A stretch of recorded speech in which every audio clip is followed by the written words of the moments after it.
Hello guys, good morning सबैजनालाई। आज Sunday non veg special केही छैन, त्यही भएर आज हामीले परोटा पकाउँदैछौँ। बुढीले उता आएर सिल्दैछ उता आलु छिलेर त्यो फ्यानमा ठन्डा गर्नलाई राख्यो। अनि मैले चट्टाउनलाई मसिनो गरेर गरेँ। त्यो गरिसकेपछि राम्रोसँग स्पुन भएन, अनि मैले गिलासले राम्रोसँग कुटेँ।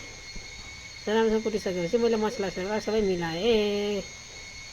ल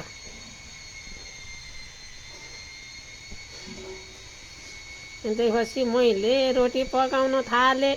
रोटी होइन के अरे, रोटी होइन, अरे कहना क्या चाहते हो? परोटा पकाउनलाई बेलेपछि यसमा अब मसला पनि हाल्नु पर्यो। ल अलिकति मैले यसलाई ट्याक्क गरेँ, हालेँ मसला ससला। त्यसपछि यसलाई बिलौनामा बेल्नु पर्यो। ल फेरि म त खत्रै पकाउने मान्छे, म खत्रै पकाउँछु भनेर बुढीलाई पनि धाक देखाएँ। मैले पकाउँदै यताउताबाट आउन थालेको थिएँ। त्यही भएर मैले एक रोटी मात्रै पकाउँछु भनेको थिएँ सुरुमै, देखाउनलाई मात्रै हजुरहरूलाई म कस्तो पकाउँछु भनेर। कैसे कैसे लोग रहते हैं यार यहाँ पर। र म रोटीलाई उल्टाइ पल्टाइ गरेर सेक्दै पकाउँदै थिएँ।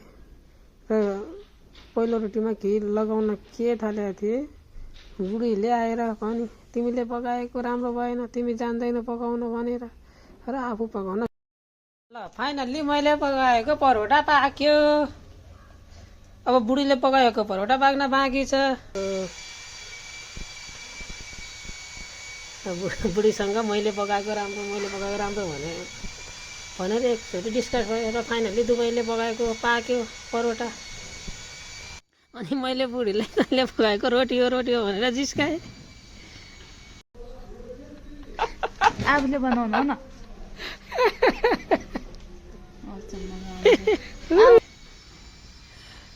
फाइनली हाम्रो सबै रोटी पाक्यो है। ल फाइनली हाम्रो परोटा पाकिसकेपछि म दैलिनलाई गएँ।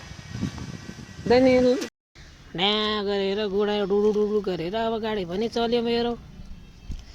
फेरि फर्चुनरमा जान कति मजा आउँछ भन्ने कुरा मलाई मात्र थाहा छ।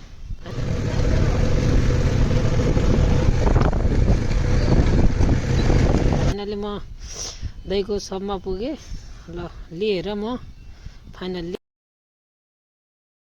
मैले दही पनि लिएर आएँ।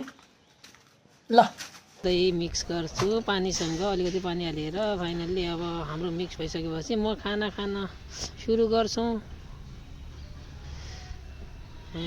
यो हाम्रो मिनी भ्लग कस्तो लाग्यो, जस्तो लाग्यो त्यस्तै प्रतिक्रिया दिन नभुल्नु।